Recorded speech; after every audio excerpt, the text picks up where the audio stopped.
नमस्कार, स्वागत है आपका अपने चैनल बीपीएस गसिमन में।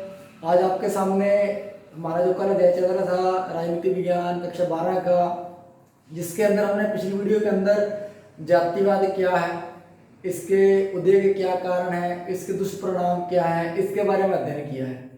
आज उसी यानी कि अध्याय का जो चैप्टर 2 है, इसी के अंदर यानी कि सांप्रदायिकता क्या है, इसकी जननी किस प्रकार से हुई है, इसके बारे में जो आज का हमारा यह वीडियो रहने वाला है। सांप्रदायिकता क्या है, लेकिन इससे पहले सांप्रदायिकता को हम कट करें, इसको खंडों में विभाजित करें तो एक शब्द निकलता है संप्रदाय। सांप्रदायिकता को अगर हम खंडों में विभाजित करते हैं तो शब्द हमारे सामने क्या निकलता है, संप्रदाय निकलता है। और संप्रदाय का अर्थ क्या है, वह सिंपल सी भाषा है उसकी। संप्रदाय का अर्थ है धर्म, यानी कि जो धर्म है उसे संप्रदाय, समुदाय या फिर वर्ग विशेष के नाम से भी जाना जाता है।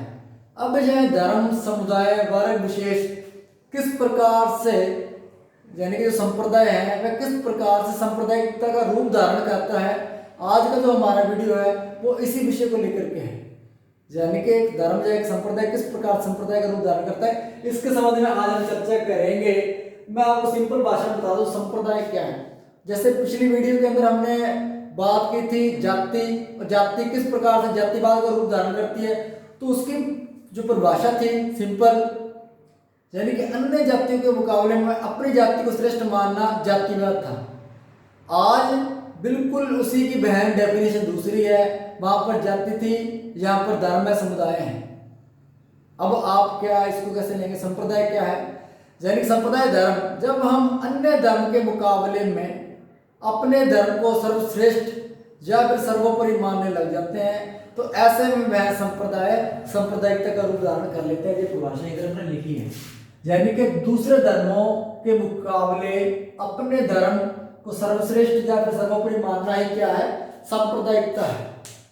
हो गया। अब सांप्रदायिकता के संबंध में अलग अलग यानी कि इतिहासकारों ने, अलग अलग राजनीतिज्ञों ने अलग अलग अपनी विचारधारा दी है, अलग अलग परिभाषा दी है। यानी कि विंसेंट स्मिथ क्या कहते हैं इसके बारे में, उनकी एक सिंपल सी परिभाषा वो कहते हैं कि प्रत्येक धार्मिक एवं भाषाई समूह है, प्रत्येक धार्मिक एवं भाषाई समूह अपने आप को दूसरे धार्मिक या फिर भाषाई समूह से अलग मानता है, और यही क्या है, यही सांप्रदायिकता है, यही धार्मिकता है। धर्म धार्मिकता हो गया, संप्रदाय एक बात ही है। यानी कि जब हम अन्य दूसरे भाषा या फिर धर्म के मुकाबले में अपने धर्म को अलग मानने लग जाए तो हमारे अंदर क्या आ गया, हमारे अंदर धार्मिकता आ गई, अलग आ गई, या फिर हमारे अंदर सांप्रदायिकता आ गई। आगे इसमें हम बात करें तो इसके यानी कि सांप्रदायिक संगठन है, जो सांप्रदायिक संगठन है इनके उद्देश्य क्या होते हैं, ये क्यों सांप्रदायिक संगठन बन जाते हैं, इनके प्रमुख उद्देश्य क्या होते हैं, इसके बारे में तो इसका सिंपल है। यानी कि उसके शासक होते हैं ना, शासकों का मतलब है जो संप्रदाय के प्रमुख होते हैं या संप्रदाय के अंदर जिनके नाम भी बोलते हैं, तूती बोलते हैं, वह उसके शासक होते हैं संप्रदाय के। वो क्या करते हैं, आगे जो शासक होते हैं जो राजनीतिज्ञ होते हैं, यानी कि एक तो संप्रदाय के शासक होते हैं, दूसरे जो राजनीतिज्ञ होते हैं जो सरकार में बैठे हैं, तो वो संप्रदाय के लोग सरकार पर दबाव डालते हैं, सरकार पर क्या करते हैं, दबाव डालते हैं, और अपने समुदाय के सदस्यों को अधिक से अधिक क्या करते हैं, वह सत्ता दिलाते हैं, क्या करते हैं, सत्ता दिलाते हैं, उनकी प्रतिष्ठा में वृद्धि करते हैं, और उन्हें राजनीतिक अधिकार, यानी कि संप्रदाय के व्यक्ति सरकार पर दबाव डाल करके अपने संप्रदाय के लोगों को, अपने धर्म के लोगों को सत्ता में काबिज करते हैं, मंत्री बनवाते हैं, उनकी रैंक प्रतिष्ठा में वृद्धि करते हैं। इसके साथ साथ राजनीति के अंदर और भी यानी कि कई अधिकार मिल जाते हैं जो आम आदमी को नहीं मिलते। ये क्या है, ये यानी कि सांप्रदायिकता के उदय के प्रमुख कारण है या इनके प्रमुख उद्देश्य हैं। आगे हम बात करें इसी के अंदर सांप्रदायिकता का उदय किस प्रकार से हुआ। सांप्रदायिकता तो हमारे सामने आ गई, इसकी डेफिनेशन हमने पढ़ ली, इसका उद्देश्य हमने पढ़ लिया, लेकिन ये उदय इसका किस प्रकार से हुआ, इसके उदय की जो रूपरेखा है, जो उदारशिला है, या इसकी जो नींव है वो किस प्रकार से रखी गई। तो मैं आपको बता दूं, वैसे तो सांप्रदायिकता आज की नहीं है, बहुत सदियों पुरानी है, वैदिक सभ्यता के अंदर भी संप्रदाय के अंदर बटे हुए थे। उसके बाद हम बात करें थोड़ा सा आधुनिक समय की, तो आधुनिक समय के अंदर आगे के संप्रदाय के जो उदय है वह किस समय का आ जाता है, वह भारत में है, यानी कि ब्रिटिश शासकों के समय का है, समकालीन है।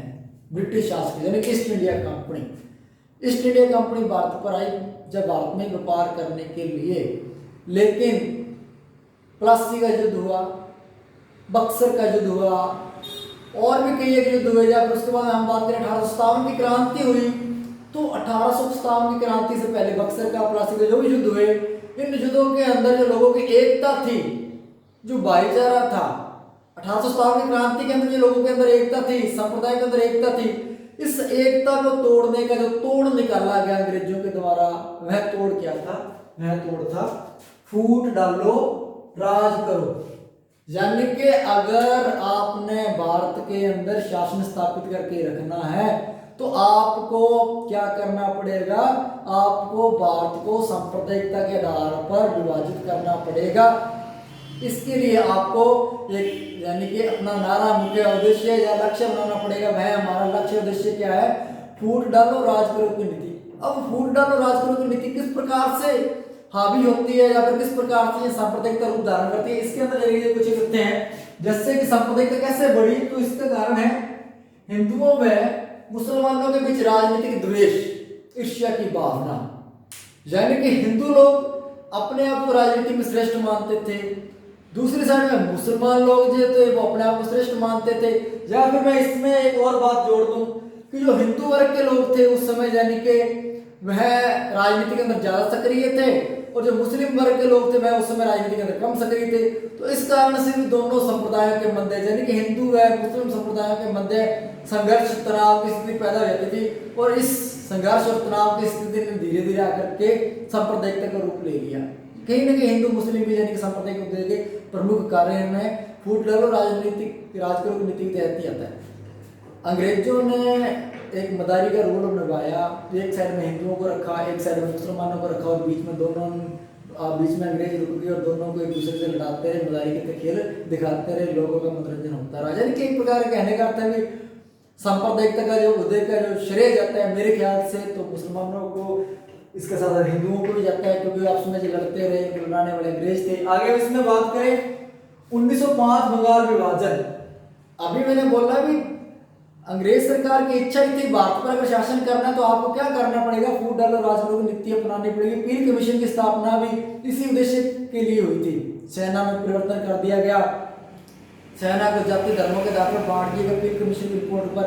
उसी प्रकार से आगे जाने के चल करके लगभग 1905 में बंगाल का विभाजन कर दिया गया। बंगाल का विभाजन किस प्रकार पर कर दिया गया? बंगाल का विभाजन भी सांप्रदायिकता के आधार पर कर दिया गया 1905।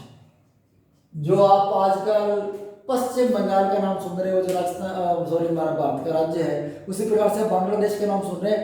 जो बांग्लादेश है इससे यानी कि 1905 में पूर्वी बंगाल, और जो पश्चिम बंगाल है इसे यानी कि पश्चिम बंगाल के नाम से जाना जाने लगे उस समय। तो इसका क्या कारण था? क्योंकि जो पूर्वी बंगाल थे वह मुस्लिम बाहुल्य क्षेत्र था, वहां पर मुस्लिम समुदाय के लोग ज्यादा रहते थे, और जो पश्चिम बंगाल का जो क्षेत्र था इसमें थोड़ा सा हिंदू बाहुल्य क्षेत्र था। तो दोनों वर्गों के अंदर तनाव रहता था, और इन दोनों वर्गों के तनाव को अपने राजनीतिक स्वार्थ में किस प्रकार से अंग्रेजों ने बदला कि उन्होंने बंगाल का विभाजन कर दिया, पूर्वी बंगाल को भारत से अलग कर दिया। और उस पूर्वी बंगाल को जब 1905 में अलग किया तो उसका नतीजा करके 1947 में निकला, पूर्वी बंगाल पाकिस्तान के हिस्से में चला गया। उसके बाद में फिर एक और नतीजा निकला 1971 में, पूर्वी जो पाकिस्तान कहते थे जिसे, उसके बाद में एक नया देश यानी कि बांग्लादेश का नाम दे दिया। कहने का अर्थ है कि फूट डालो राज करो नीति अंग्रेजों ने काफी हद तक इसको सफल कर लिया था। इसी के अंदर आगे बात करें 1905 के बाद में 1906 की बात करें तो 1906 में क्या आता है? मुस्लिम लीग की स्थापना की जाती है। मुस्लिम लीग की स्थापना का अर्थ है कि मुस्लिम वर्ग का उत्थान किया जाए, उन्हें आगे लाया जाए, क्योंकि हिंदू धर्म के जो विचारधारा थी या लोग थे जो काफी अपने को आगे थे, यानी कि दोनों के अंदर मुकाबला कराने की जो इच्छा थी वह भी कहीं ना कहीं ब्रिटिश सरकार की थी। इसीलिए लगभग 1906 में मुस्लिम लीग की जो स्थापना को कहीं ना कहीं जो बैकवर्ड या जो पीछे कहा जाता है ब्रिटिश सरकार को जाता है। इसी कारण 1906 के अंदर ढाका में मुस्लिम लीग की स्थापना कर दी गई बांग्लादेश में। इसके बाद करें हम 1909 में। 1909 में क्या आता है? सांप्रदायिकता के आधार पर निर्वाचन, सांप्रदायिकता यानी धर्म। 1909 में क्या हुआ? भारत शासन अधिनियम 1909 लागू हो गया। इस अधिनियम को लागू करने का जो श्रेय जाता है वह ब्रिटिश अधिकारियों मार्ले और मिंटो को जाता है। उन्होंने क्या किया? मुस्लिम जो समुदाय है, जो मुस्लिम वर्ग है, इनके लिए पृथक से निर्वाचन की व्यवस्था कर दी। एग्जाम्पल के लिए अगर 100 विधानसभा क्षेत्र है तो उसमें से लगभग 40 या 45 जो विधानसभा क्षेत्र है वह मुस्लिम समुदाय के लिए आरक्षित कर दिए। यहाँ पर जो कैंडिडेट होगा, जो उम्मीदवार होगा, वह मुस्लिम समुदाय का होगा। कहीं ना कहीं इस बात से भी यह अंदेशा लगने लग गया भी अब यानी कि सांप्रदायिकता को बढ़ावा देने लग गया, यानी कि आप में हिंदू और मुसलमान को लड़ाने की कोशिश होगी। यह भी यानी कि 1909 में सांप्रदायिकता का जो निर्वाचन था इसके द्वारा हो गया। इसके बाद हम बात करें आगे चल करके 1940 में क्या हुआ। 1940 के अंदर द्विराष्ट्र राष्ट्र का सिद्धांत दिया गया। द्विराष्ट्र राष्ट्र यानी कि हम भारत का विभाजन करेंगे। भारत का विभाजन यानी जो भारत है वह हिंदुओं का देश हो जाएगा, और दूसरा जो राष्ट्र बनाएंगे हम पाकिस्तान में, हम मुसलमानों या इस्लाम धर्म के लिए बनाएंगे हम। और जो इसके पीछे का जो असली जो आप सोच ले लो वह थी पाकिस्तान के संस्थापक मोहम्मद अली जिन्ना की। मोहम्मद अली जिन्ना इस कहते थे कि हम मुसलमानों के लिए अलग सा राष्ट्र बनाएंगे। कौन सा? पाकिस्तान बनाएंगे। यानी कि 1940 में भारत के विभाजन की जो नींव है वह मोहम्मद अली जिन्ना द्वारा द्विराष्ट्र के सिद्धांत से रख दी गई थी। ये भी सांप्रदायिकता का रूप लिया इसने। आगे चलकर हम बात करें 1947 की, तो 1947 के अंदर भारत का जो विभाजन हुआ वह किस आधार पर हुआ? वह अंग्रेजों के आधार पर कम हुआ, लेकिन हिंदू मुसलमान के आधार पर, या फिर हम इसे बोले सांप्रदायिकता के आधार पर ज्यादा हुआ, और आखिर में भारत का विभाजन हो गया। कहने का अर्थ हो गया, देखिए जब हम धर्म विशेष को लेकर के, संप्रदाय विशेष को लेकर के अन्य संप्रदाय के मुकाबले जो अपने संप्रदाय को ज्यादा महत्व देने लग जाए थे, तो इससे सांप्रदायिकता बढ़ती है। और यह सांप्रदायिकता एक अच्छे खुशहाल जिंदे जागते देश को 2 देशों में, 3 देशों में बांट दिया, भारत का विभाजन कर दिया, पाकिस्तान बन गया, बांग्लादेश बन गया। कैसे बन गया, किस कारण से बन गया? इसके पीछे कारण क्या था? सांप्रदायिकता थी। सांप्रदायिकता के अंदर यानी कि ये कुछ हो गया भारत के साथ। चलो ये तो हुआ सो हुआ। आगे हम बात में समस्या क्या है, यानी कि सांप्रदायिकता के क्या कारण है, हमारे सामने किस प्रकार से बढ़ रही है, हमारे सामने क्यों आई, तो इसका कारण क्या, इसके बारे में देखते हैं। सबसे पहले सांप्रदायिकता का कारण यानी लड़ाई झगड़ों का कारण क्या है? वो है विभाजन की कटु स्मृतियां। कटु यानी कड़वी, स्मृति यानी कि यादें। यानी कि 15 अगस्त 1947 को जब भारत का विभाजन होगा, यानी कि बांग्लादेश को अलग, पूरी यानी पाकिस्तान बना दिया, इधर पाकिस्तान पश्चिम वाला अलग बन गया, तो इसमें क्या हुआ? जैसे भारत के विभाजन की घोषणा की गई, तो मैंने अभी बोला था द्विराष्ट्र के अधीन यही सिद्धांत था कि मुसलमानों के लिए अलग सा एक देश बनेगा, वह पाकिस्तान होगा। तो उस समय यानी कि पाकिस्तान तो नहीं था, भारत का अंग था। जैसे आप मान लीजिए लाहौर था, इस्लामाबाद का क्षेत्र था, मुल्तान का क्षेत्र, सिंध का, कराची का, ये सारा क्षेत्र क्या था? हमारा भारत तो था। लेकिन जैसे 15 अगस्त 1947 को एक नया राष्ट्र यानी पाकिस्तान बन गया, जब 14 अगस्त को पाकिस्तान ने अपना स्वतंत्रता दिवस मना लिया, तब वहाँ के जो मुस्लिम बहुल्य क्षेत्र थे, तो उन्होंने वहाँ पर जो रहते हुए यानी कि रहते जो सिख लोग, धर्म से संबंधित लोग थे, या फिर हिंदू धर्म से संबंधित लोग थे, या फिर और धर्म से संबंधित लोग थे, तो वहाँ पर बहुत ही ज्यादा कत्लेआम, लूटमार, खून खराबा होने लग गया। कहा जाता है कि लोगों ने, जिन लोगों ने वो दृश्य देखा ना, उनके सामने आज भी अगर इन बातों को हम लेके जाएं तो उनके जानी रोंगटे खड़े हो जाते हैं, जब रूह कांपने लग जाती हैं। लोगों के सामने अपनी बहन बेटियों के साथ जो बलात्कार हुए, उनका अपहरण हुआ, उनके साथ यानी किसी प्रकार का उनका शोषण ले लो, तो जब सभी बातें लोगों ने देखी, जब लोगों ने देखी हमारे बहन बेटियों के साथ इधर उससे पाकिस्तान वाले क्षेत्र में ऐसे हो रहा है, तो कुछ ऐसी चुटपुट हरकतें हमारे भारत में देखने की मिली, जहां पर भी खून खराबा काफी ज्यादा हुआ। 15 अगस्त 1947 को गांधी जी कोलकाता के अंदर थे, होना दिल्ली के अंदर चाहिए था, लाल किले के पास, लेकिन वो कोलकाता में थे। क्यों? क्योंकि उस समय कोलकाता के अंदर सांप्रदायिक दंगे ज्यादा हो रहे थे, हिंदू मुस्लिम आपस में एक दूसरे के खून पर उतारू हुए थे। तो कहीं ना कहीं यानी कि ये कुछ एक कड़वी यादें थी जिन्होंने यानी कि सांप्रदायिकता के उदय किया, जब सांप्रदायिक को बढ़ावा दिया। अगर और यानी कि विभाजन की स्मृतियां आपने देखनी हो, याद करनी हो, तो आप गदर फिल्म देख लीजिए, आपको स्पष्ट पता चल जाएगा असलियत क्या थी। और जो फिल्म थी कहीं ना कहीं मैं कह रहा हूँ 99% नहीं 100% श्योर असलियत पर बनी है कि उस समय ऐसा हुआ था। आप भी अपने जो बुजुर्ग हैं उनसे कभी इस विभाजन की बात करो तो वो आपको बताएंगे कैसा हुआ था। चलो आगे हम बात करें 2 नंबर पर, राजनीतिक दलों द्वारा अपने निहित स्वार्थों की पृथक्करण की भावना। यानी कि राजनीतिक दल है, यह भी अपने निजी स्वार्थों की पूर्ति करने के लिए पृथक्करण की भावना अपनाते हैं। इसके तहत यानी कि वह धर्म विशेष को ज्यादा महत्व देते हैं दूसरे धर्म के मुकाबले में, जिससे क्या होता है कि इनके अंदर यानी कि जो जिस धर्म को ज्यादा महत्व देते हैं ना, उस धर्म के जो मतदाता होते हैं, जो लोग हैं, वो ज्यादा से ज्यादा उस यानी कि राजनीतिक दल से संपर्क स्थापित करने की कोशिश करते हैं, जो दल उन्हें ज्यादा महत्व देता है। इससे कहीं ना कहीं यानी कि पृथककरण की भावना बढ़ती है, एक अलग विचारधारा आ जाती है। 3 नंबर पर हम बात करें मुसलमानों का आर्थिक एवं शैक्षणिक पिछड़ापन, यानी कि जो मुस्लिम वर्ग था इनके अंदर आर्थिक पिछड़ापन भी था, शैक्षणिक दृष्टि से काफी पिछड़ा हुआ, यानी कि अल्पसंख्यक समुदाय था। तो इनके अंदर जो इनके नेता लोग थे, इन्होंने एक ऐसी विचारधारा उत्पन्न कर दी कि हम भी यानी कि समाज की मुख्य धारा में आएंगे, हम भी आगे बढ़ेंगे, हम भी अपना हक लेंगे। हक लेने के तरीके होते हैं, लेकिन इन्होंने जो लोगों ने तरीके अपनाए वो शायद कुछ हद तक सही नहीं थे, और इसी तरीकों ने आकर के भारत में यानी कि सांप्रदायिकता का बढ़ावा कर दिया आगे। 4 नंबर हम बात करें सरकार की उदासीनता। सांप्रदायिकता के पीछे हिंदू मुस्लिम अकेले उत्तरदायी नहीं है, या फिर लोग अकेले उत्तरदायी नहीं है, इसके पीछे सरकार की उदासीनता भी होती है। सरकार के साथ साथ जो प्रशासन होता है ना, प्रशासन की भी जिम्मेदारी होती है, भी वो उदासीन रह जाते हैं। कारण क्या उदासीनता सरकार किस प्रकार से है, यानी कि अब किसी क्षेत्र विशेष में लेकर के 2 समुदायों में या संप्रदायों में तनाव की स्थिति है, माहौल खराब है, कभी भी लड़ाई झगड़ा खून खराबा हो सकता है, लेकिन सरकार को चाहिए, प्रशासन को चाहिए उस समस्या का जाके हल करे। लेकिन प्रशासन या सरकार कब जाती है उस समस्या का हल करने के लिए, जब वहां पर तनाव खत्म होकर के लड़ाई झगड़े का रूप धारण कर लेता है, खून खराबे का रूप धारण कर लेता है। कहीं ना कहीं अगर सरकार की सतर्कता हो, प्रशासन की सतर्कता हो, तो ऐसे खून खराबों को, ऐसे सांप्रदायिक दंगों को रोका जा सकता है। आगे हम बात करें इसमें 5 नंबर पर दलीय राजनीति, गुटिया राजनीति और चुनावी राजनीति।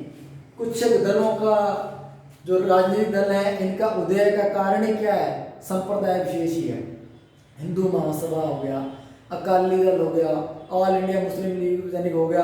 तो ऐसे कई है कि जो राजनीतिक दल है इनका उदय संप्रदाय विशेष से हुआ है, आगे चल करके इन्होंने अपने सत्ता स्थापित की है। यानी कि कहने का अर्थ है, यानी कि चुनावी राजनीति, गुटिया राजनीति और दलीय राजनीति ने भी आगे सांप्रदायिकता को बढ़ाया है। ठीक है, आगे बात करें तुष्टीकरण की नीति। तुष्टीकरण की नीति क्या है? तुष्टीकरण की नीति के तहत यही होता है कि हम एक समुदाय विशेष को ज्यादा महत्व दें, दूसरे समुदाय विशेष को उसके मुकाबले में कम महत्व दें। तो इससे कहीं ना कहीं तुष्टीकरण की नीति बढ़ जाती है, और जब हम एक संप्रदाय को ज्यादा महत्व देंगे, दूसरे को कम देंगे, तो आपस में क्या होगा, एक सा नहीं रहेंगे ना, तो आपस में दोनों संप्रदाय लड़ेंगे। कहीं ना कहीं इसका यानी कि संप्रदाय को देकर कानून बन जाता है। आगे 7 नंबर बात करें वोट बैंक की राजनीति। वोट बैंक की राजनीति की जाती है, यानी कि 2 संप्रदाय, एग्जाम्पल के लिए एक संप्रदाय के पास मतदाता ज्यादा है, या उसकी संख्या ज्यादा है, दूसरे की कम है, तो हम क्या करेंगे, राजनीतिक दल क्या करते हैं, तो यानी कि जिस संप्रदाय की संख्या ज्यादा है, मतदाता जाता है, उस संप्रदाय को, समुदाय को ज्यादा महत्व देने लग जाते हैं दूसरे के बजाय। तो इसमें यानी कि वोट बैंक की राजनीति आ जाती है। अपना वोट बैंक बनाने के लिए भी एक बार हम सांप्रदायिकता का सहारा ले लेते हैं। इसके साथ साथ वोट बैंक में एक और भी आ जाता है, जो यानी कि ये वरिष्ठ जो पत्रकार निखिल चक्रवर्ती है, वो कहते हैं कि कहीं ना कहीं इस वोट बैंक की राजनीति ने ही सांप्रदायिक दंगे करवाए हैं। और वो स्पष्ट रूप से लिखते हैं, कुछ बड़े राजनीतिज्ञ होते हैं जो इन सांप्रदायिक दंगों को खुद करवाते हैं, तो यानी कि अपने राजनीतिक स्वार्थों की पूर्ति करने के लिए सांप्रदायिक दंगे करवाए जाते हैं। निखिल चतुर्वेदी यानी कि जो चक्रवर्ती जी हैं, वो अपनी परिभाषा देते हैं, जो वरिष्ठ पत्रकार हैं। आगे हम बात करें, ये तो सब अलग अलग बातें, लेकिन हम वर्तमान परिप्रेक्ष्य में चले जाएं, जैसे थोड़ा सा पीछे चले जाए, तो सांप्रदायिकता का हमारे सामने एक जीता जागता उदाहरण आ रहा है, दुष्प्रचार और षड्यंत्र। पहले मैं षड्यंत्र की बात कर लेता हूं। षड्यंत्र किस प्रकार से होता है, इसके लिए यानी कि अपने बात कर लें, भारत के अंदर मुस्लिम समुदाय भी काफी संख्या में है, हिंदू समुदाय भी काफी संख्या में, या फिर सिख समुदाय भी काफी संख्या में है। षड्यंत्र विदेशों के द्वारा रचे जाते हैं। भारत के अंदर 1993 के अंदर बॉम्बे के अंदर ब्लास्ट हुए थे, उसके पीछे का जो हाथ था वह सांप्रदायिक दंगे का हाथ था। वो किस प्रकार से हुआ, जय यानी कि पाकिस्तान में सोची समझी चाल थी, रंजिश थी। इसके बाद अगर हम बात करें, बॉम्बे पर 2008 में हमला हुआ, कसाब मारा गया, यानी कि फांसी दी गई, तो इसके भी जो पीछे का हाथ है कहीं ना कहीं तो षड्यंत्र है, वो पाकिस्तान का था। यानी कि जो जांच एजेंसियां उनकी रिपोर्ट में हमारे सामने आता है। तो ये ऐसे कई षड्यंत्र रचे जाते हैं जिससे यानी कि हिंदू मुस्लिम को आपस में लड़ाया जाए, जिससे कि देश में खून खराबा हो जाए। दूसरी बात करो दुष्प्रचार की। दुष्प्रचार कौन करता है? दुष्प्रचार कौन करता है? अगर मैं प्रचार करूं दुष्प्रचार तो ज्यादा इफेक्ट नहीं पड़ेगा, आप भी दुष्प्रचार करो तो ज्यादा इफेक्ट नहीं पड़ेगा। लेकिन जब इस दुष्प्रचार को ऑल वर्ल्ड का मीडिया करने लग जाए ना, जब ऑल वर्ल्ड का मीडिया या फिर किसी देश विशेष का मीडिया इस सांप्रदायिकता को लेकर के दुष्प्रचार करने लग जाए, तो मानकर चलिए 99% नहीं 101% सांप्रदायिक दंगे होने अनिवार्य है, क्योंकि मीडिया का जो इफेक्ट है सबसे ज्यादा लोगों पर पड़ता है। तो ये तो था आज का यानी कि हमारा सांप्रदायिक उदय के कारण, इसके अंदर हमने जो 8 पॉइंट पढ़े हैं। इसके साथ अगर हम बात करें सांप्रदायिकता की, तो संप्रदाय क्या है? संप्रदाय की जो धर्म है, समुदाय है, विशेष वर्ग है। सांप्रदायिकता का रूप कैसे धारण कर लिया? अन्य धर्मों के मुकाबले अपने धर्म को ज्यादा महत्व देना, यानी सांप्रदायिकता है। इस आगे इसके उद्देश्य क्या है? उद्देश्य यही है कि अपने धर्म विशेष को ज्यादा महत्व दिया जाए। उसके बाद में इसके उदय के कारण क्या हुए? तो अंग्रेजों की फूट डालो राज करो की नीति, उसके बाद बंगाल का विभाजन, मुस्लिम लीग की स्थापना, द्विराष्ट्र सिद्धांत और 1947 का भारत विभाजन, ये कई एक प्रमुख उदय इसके कारण है, जिस कारण से ये यानी कि सांप्रदायिकता का उदय हुआ था। आशा करता हूँ कि आपको ये वीडियो अच्छा लगा होगा। अगर अच्छा लगा है तो प्लीज वीडियो को लाइक, कमेंट, शेयर और चैनल को जरूर सब्सक्राइब कीजिए। धन्यवाद।